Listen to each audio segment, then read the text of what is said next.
Good morning, everyone. It is Saturday. I am Megan Aubrey. I'm an independent Stampin' Up! Demonstrator, and you can find me on YouTube here at Paper Crafts with Meg, and you can also find me on Facebook at Bayside Paper Crafters. Bayside Paper Crafters is the name of my business, and I make paper crafts for a living. And today I thought I would show you this card.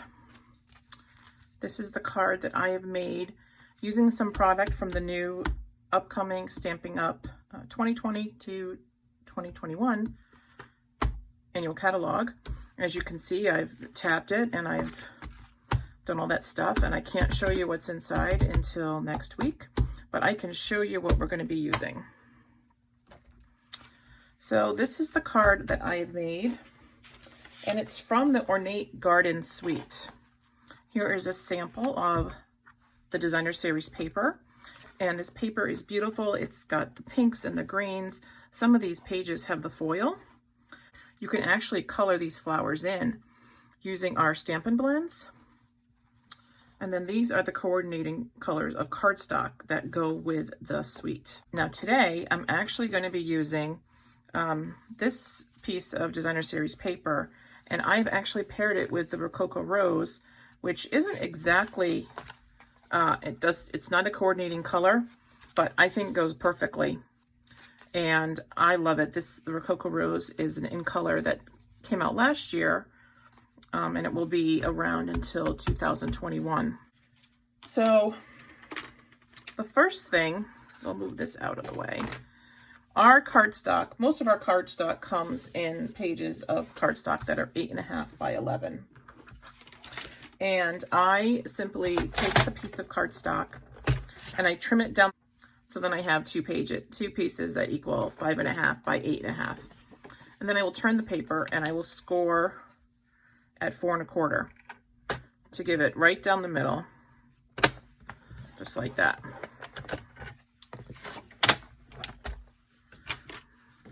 And then I fold it in. And to get a nice fold, I will take our bone folder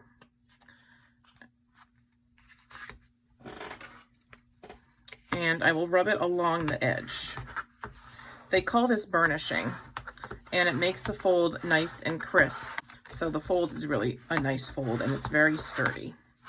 All right, now the other thing, one of the other items that coordinates with this suite is this Ornate Floral folder. It is a 3D embossing folder. And when you emboss it, the image is raised. So this is one side and here's the other. And to do that, you would take the piece of cardstock, slide it in. Now, on our embossing folders, the Stampin' Up is the front of the embossing folder. All right, so to emboss a piece of cardstock, you would first trim this down. And I used a piece of Rococo Rose cardstock, and I have measured it just under 5.5. So I'm going to say about 5 and 7/16. And then 4 and 3/16, because we're going to make it just a smidge smaller than the front of the card. So here's the card base. So it's just a smidge smaller. And the other thing to remember too is when you put a piece of cardstock through an embossing folder, it's going to shrink up even more. All right, so I've taken this, I'm going to put it in the embossing folder, and I'm actually going to line the bottom of this cardstock up against the line on the front of the embossing folder. And I find that if I do that, my cardstock is straight, and I close this down firmly as I walk to my die cutting machine. All right, and then when it gets done, you really have a very pretty image that you can place directly on the front of the card front.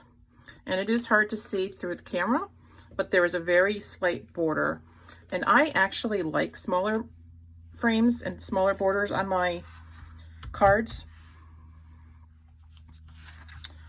All right, we are going to use this crinkled seam binding ribbon. This is it's narrow, it's white, and I actually think it looks very striking against the Rococo Rose. And we're just going to do this very simply. We're going to take our adhesive and just run it along the back of this.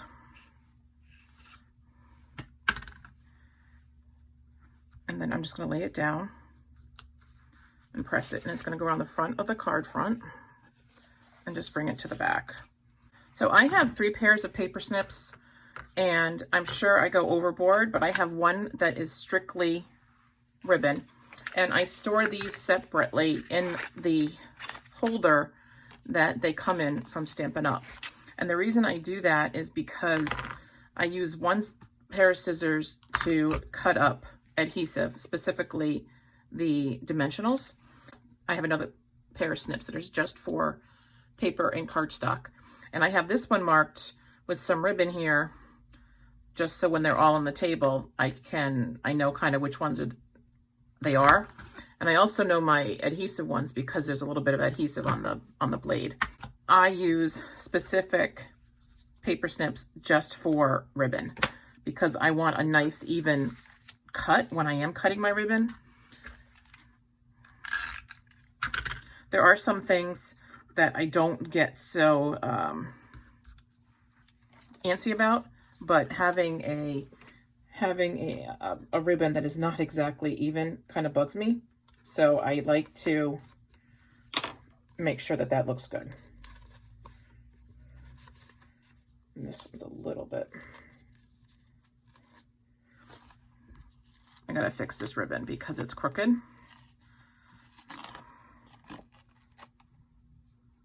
There we go. There was a fold on the front of the card and I don't want that. So I'm just gonna straighten that out and fix it. No harm, no foul. We all make mistakes, or we all do things with our cards that we don't like.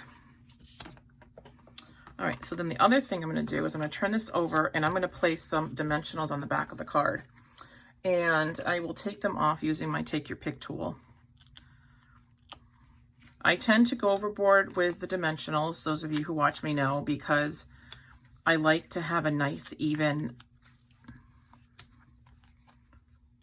card. And I have learned that if you're not liberal with the dimensionals, sometimes whatever it is that you're popping up will sag. And I don't want anything to sag. At least not on the card. So I am pretty, I think they're $4 for a pack. So it's always one of those things that I'm always adding to an order.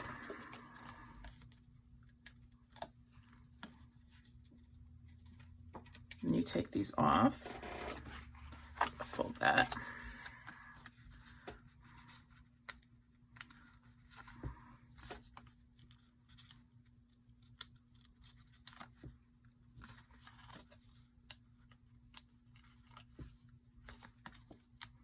If you have bad hands and you're not able to lift off the backing on the mini dimensionals, you can take your pick tool and poke it in. It really does. You can lift it up that way. If some of you are lucky enough to have our old paper piercer, that's also great too. All right, so I'm going to put this on the front of the card. I don't need 2 of those. And I have been looking at this embossing folder trying to figure out which way is up, and I don't think it matters. So I'm just going to put it on. All right, I have chosen this piece of Designer Series paper, and I have cut this to 4 3/4 times 3 1/2, and I am simply I'm going to put it on a little bit crooked, just to kind of give it a little bit of interest. And I'm going to use the Snail Adhesive. Now the Snail Adhesive is retiring. It's only available until June 3rd. We are getting new and improved adhesive. Sometimes the Snail does not hold up well when it is hot and humid and muggy. So I'm looking forward to trying out the new adhesive. All right, so I am going to use a sentiment from the Ornate Thanks stamp set. This is a photopolymer stamp set.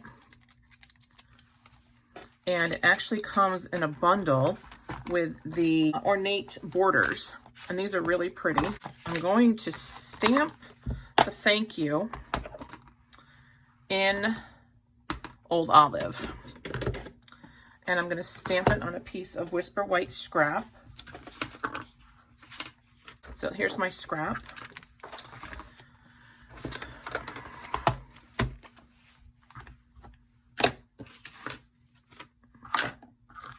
Get rid of that stuff. All right, so when I take one of the photopolymer stamps off of the stamp sheet, there it is. When I take the stamp off and it's new, it does need to be seasoned because sometimes the stamps will, due to processing and such, they will have a coating on them. So you have to season them. And this is just a stamp mat and it's got the grid lines on it. And I really like it because you can, it's got a cushion underneath it. So it kind of gives you some cushion for stamping with the photopolymer stamp sets. So to season them when they're brand new, you can take the stamp pad and take a scrap piece of paper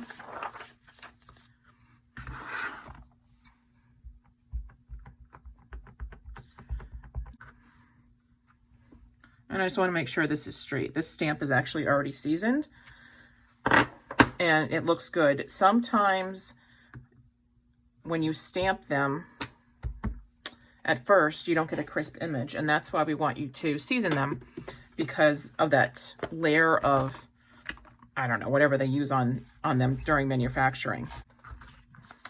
So I'm going to use this, and this is actually not really a piece of scrap, but we're going to use it for scrap. And I'll just ink this up using the Old Olive. It's funny because I don't like the name Old Olive, but I like the color.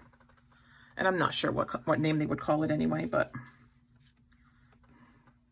all right, I do want to make sure, actually I think I should do it this way. I do want to make sure it's straight.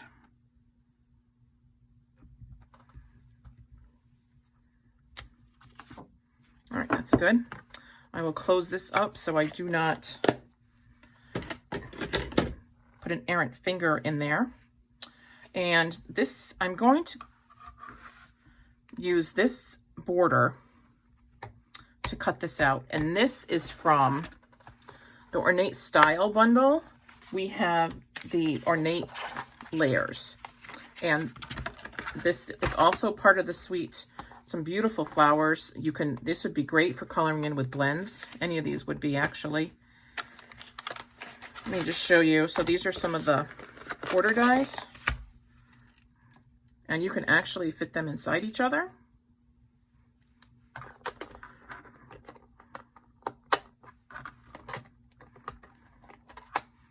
So there's just a couple of the rectangles. This is really pretty.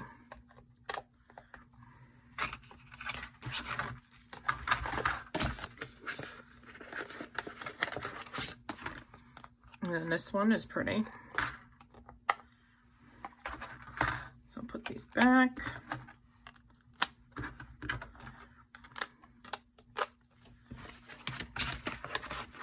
These envelopes are good, but they're really only made for one of the magnetic sheets. But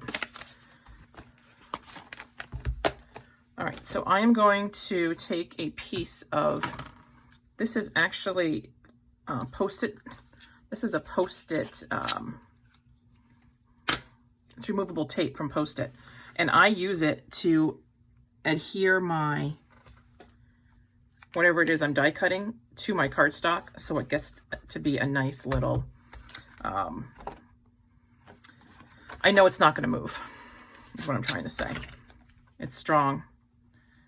And so I'll put that down and I'll be right back.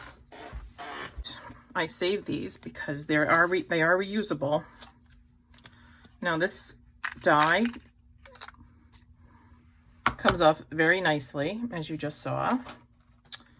And it does have some pieces and parts that we need to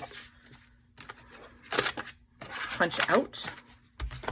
So I take your pick, I take the brush,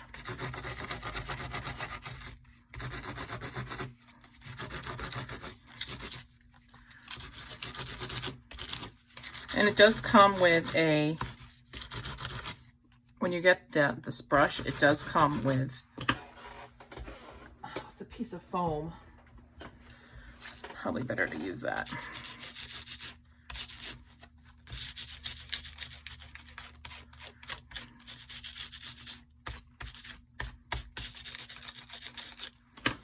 And then anything that's not left kind of does make a mess, but my husband will help me vacuum. So then I take the other, whatever's left, and I take out with the take your pick tool. I actually find this extremely therapeutic because I can concentrate on punching the holes out here instead of like things that are going on in the world, which are pretty upsetting at the time, at this moment. So almost done. There you go. See how pretty that is? And then we're going to stick that on. We can stick it on straight. I'm going to use the snail again.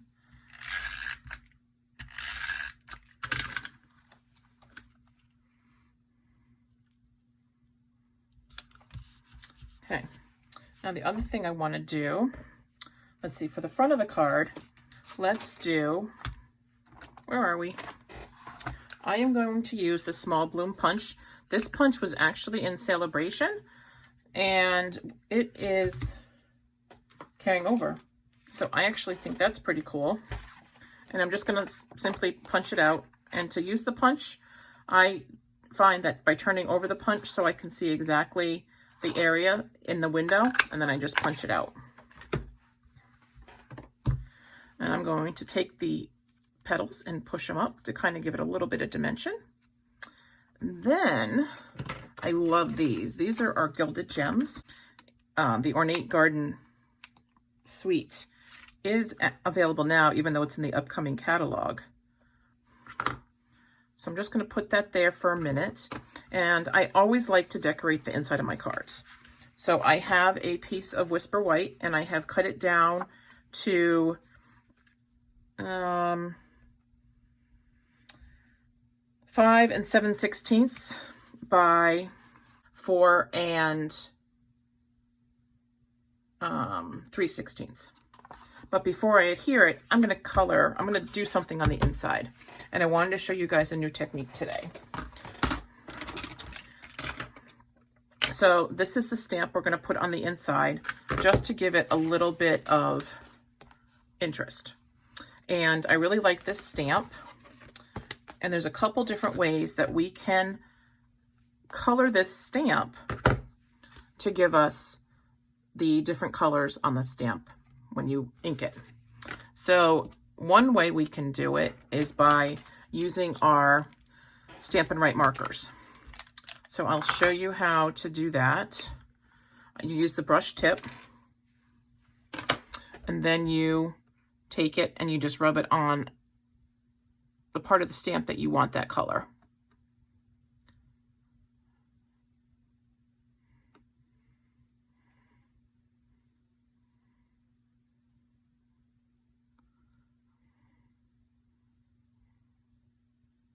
Okay, so this is Old Olive, and I'm using it on the stem. And I don't have the Bumblebee Stampin' Write marker yet, which is what the yellow is in this card. But I am going to use the Crush Curry, actually, because it's somewhat similar but I'm going to use that for the middle. And I'm sure if I asked my daughter, she could tell me what exactly the name of that middle part was, but she's actually doing an acting class right now, so we won't ask her. And then for the petals, you could do the marker. I've actually chosen to use a sponge dauber, and Stampin' Up sells the sponge daubers, and then I label the sponge dauber using my Dino label maker so that I know which color is on it. And I'm just going to take the Rococo Rose ink pad and press it in there, and then take my glasses off so I can see, and then just go around the petals of the flower. And when you get down here, just be a little bit careful so you're not mixing up the colors. Now, okay, so now the whole stamp is colored, but what do you do if part of it is dry? Blow on it. Just a nice huff, and it adds moisture to the color. And you press it down, steady, lift it up, and there is the image with all the colors very clearly on there. So I'm going to put this on the inside, and I am going to use the Snail Adhesive again. Here's a tip for you if you guys are using the Snail Adhesive. When you go to use it and you come to the end of whatever it is you're doing, you kind of want to lift it up and like do a real quick check mark type motion. That will keep it from clumping. It's supposed to help the snail. But our new adhesive, we don't have to do that with. All right, so there's the inside of the card. Now, here's the flower. And I love Wink of Stella. So we are going to take some Wink of Stella and just kind of give a little bling to the flower.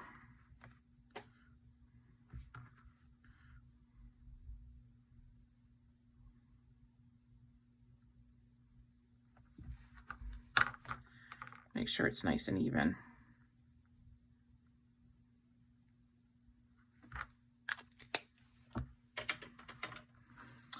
And then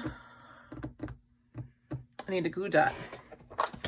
So this is a stamp case, and I keep a lot of my extra adhesive in a stamp case. These things are so convenient for storing you can store your Stampin' Right markers in there, you can store your blends in there, you can store your adhesive, you can even store your snail in there. So I really like it a lot. And I have 4 of them that are storing just embellishments right now.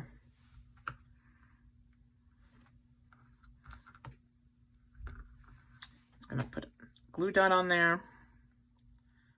All right. And there you go. So there is a thank you card using the Ornate Garden Suite. And if you would like a catalog, please let me know. So I thank you so much for watching. I hope you've enjoyed the video. And if you have any questions, please just shoot me a message down below. And I hope you guys have a great day. Peace.